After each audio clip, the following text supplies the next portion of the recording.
நாணயங்கள், தபால் தலைகள் சேகரிப்பது போன்று வாழை மரத்தின் பல்வேறு ரகங்களை சேகரித்து அவற்றை பராமரித்து வருகிறார் கன்னியாகுமரியை சேர்ந்த ஓய்வு பெற்ற பள்ளி தலைமை ஆசிரியர் ஒருவர். கன்னியாகுமரி மாவட்டம் முள்ளங்கினாவிளை பகுதியை சேர்ந்தவர் ஜோ பிரகாஷ். இளம் வயதில் ஊடக பணிகளில் தன்னுடைய வாழ்க்கையை தொடங்கிய இவர் பின்னர் 30 ஆண்டுகளாக அரசு பள்ளி ஆசிரியராக பணியாற்றி ஓய்வு பெற்றார்.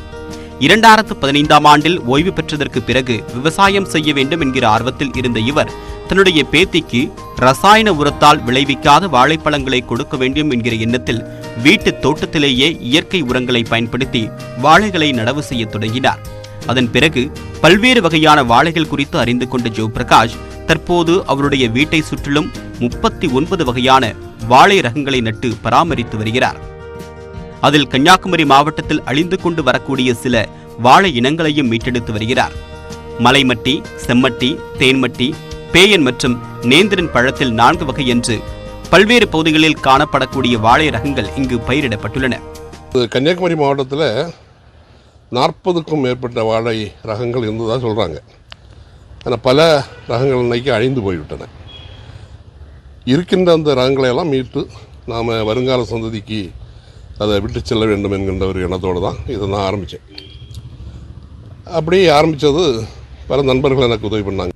அதே போன்று 65 கிலோ எடை கொண்ட மைசூர் நேந்திரம், 1.5 ஆண்டு வரை வளரக்கூடிய கருந்துளுவன், குட்டையாக வளரக்கூடிய ரோபஸ்ட்ரா வகை, பிலிப்பைன்ஸ் பிளான்டைன் வகை, இந்தோனேஷியா வாழை வகைகளையும் நட்டு வளர்த்து வருகிறார். இது குறித்து அவர் கூறும்போது, வாழை விவசாயத்தை லாபகரமான தொழிலாகத்தான் செய்யவில்லை என்றும் விளையும் வாழைப்பழங்களை உறவினர்களுக்கும் நண்பர்களுக்கும் பகிர்ந்தளித்து மகிழ்வதாகவும் தெரிவித்தார். மீது எனக்கு ஒரு நட்பு, காதல் உண்டு.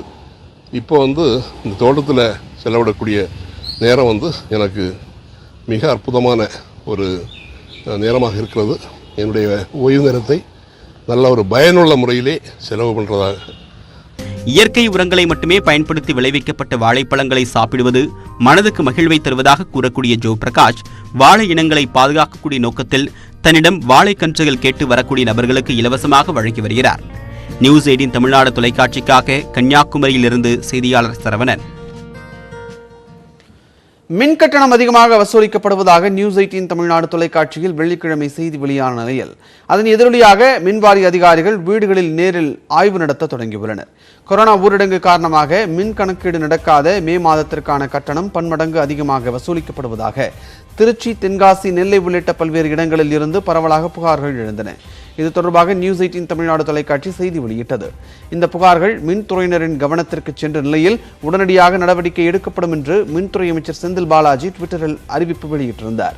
இந்த நிலையில் திருச்சி மன்னார்புரம் பகுதியில் மின் கட்டணம் உயர்ந்துள்ளதாக புகார் கூறிய பயனீட்டாளர்களின் வீடுகளில் மின்வாரிய அலுவலர்கள், பொறியாளர்கள், ஊழியர்கள் நேரில் ஆய்வு செய்தனர்.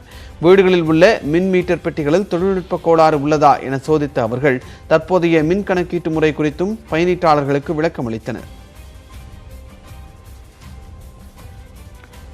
பாலியல் வழக்கில் கைது செய்யப்பட்டிருக்கும் சிவசங்கர் பாபாவிற்கு உடந்தையாக இருந்ததாக கருதப்படும் 5 ஆசிரியைகள் தலைமறைவாகி இருக்கின்றனர். பள்ளி மாணவிகளிடம் பாலியல் அத்துமீறலில் ஈடுபட்டதாக எழுந்த புகாரில் சிவசங்கர் பாபா டெல்லி அருகே கைது செய்யப்பட்டு விசாரணைக்கு உட்படுத்தப்பட்டு வருகிறார். இந்த நிலையில் சிவசங்கர் பாபா மீதான பாலியல் வழக்கில் 100 பேருக்கு சம்மன் அனுப்ப சிபிசிஐடி போலீசார் திட்டமிட்டுள்ளனர். முதற்கட்டமாக சுஷில்ஹரி பள்ளியில் பணிபுரியும் காயத்ரி, பிரவீனா உள்ளிட்ட 5 ஆசிரியைகளிடம் விசாரிக்க முடிவு செய்யப்பட்டது.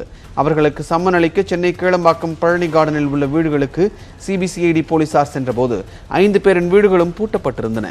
இதனால் பூட்டிய வீட்டின் முன்பு சம்மனை ஒட்டியிருப்பதாக போலீசார் தெரிவித்தனர். திங்கட்கிழமைக்குள் ஆசிரியைகள் விசாரணைக்கு ஆஜராகாவிட்டால் அவர்களை கைது செய்யவும் சிபிசிஐடி போலீசார் திட்டமிட்டுள்ளனர்.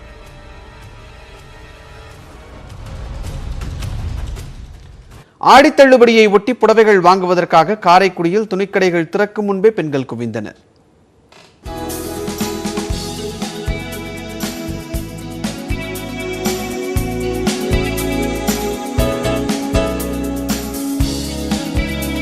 ஆடி மாதம் என்றாலே அனைத்து துணிக்கடைகளிலும் தள்ளுபடி அறிவிப்பது வழக்கம். அந்த வகையில் இந்த முறையும் ஆடி பிறப்பை ஒட்டி தமிழகத்தின் பல்வேறு ஜவுளி கடைகளிலும் தள்ளுபடி அறிவிக்கப்பட்டுள்ளது. இதில் சிவகங்கை மாவட்டம் காரைக்குடியில் உள்ள துணிக்கடையில் விளம்பரப்படுத்தப்பட்ட அதிரடி சலுகைக்காக கடை திறக்கும் முன்பே காலை 6 மணி முதல் பெண்கள் காத்திருந்தனர்.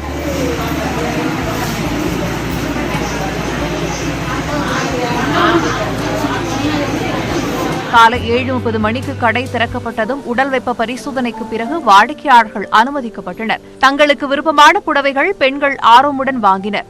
50,000 ரூபாய் மதிப்புள்ள பட்டுப்புடவை 25,000 ரூபாய்க்கும் 30,000 ரூபாய் மதிப்புள்ள புடவை 15,000 ரூபாய்க்கும் விற்பனை செய்யப்படுவதாக வியாபாரிகள் அறிவித்தனர். விலையெல்லாம் இங்கே குறைச்சிருக்கும். மற்ற நாளை விட பாதி ரிடக்ஷனாக இருக்கும். 4,000 ரூபானா 2,000 ரூபாய் அந்த மாதிரி கிடைக்கும். அதனால் இங்கே வந்து எடுக்க வந்திருக்கோம். நாங்கள் வருஷம் அடுத்தல்படிக்கு வருவோம். ரொம்ப கம்மி பட்ஜெட்லேருந்து ஓரளவு நல்லாயிருக்கும். நிறைய வருஷம் வந்து எடுத்துகிட்டு தான் இருக்கோம் எப்போவுமே. இதனிடையே ஜவுளிக்கடைகளில் பொதுமக்கள் அதிகம் திரண்டது தொடர்பாக நியூஸ் 18 செய்தி வெளியிட்ட நிலையில் அங்குள்ள RMR துணிக்கடைக்கு சென்ற மாநகராட்சி அதிகாரிகள் கொரோனா விதிமுறைகளை மீறியதாக கூறி சீல் வைத்தனர்.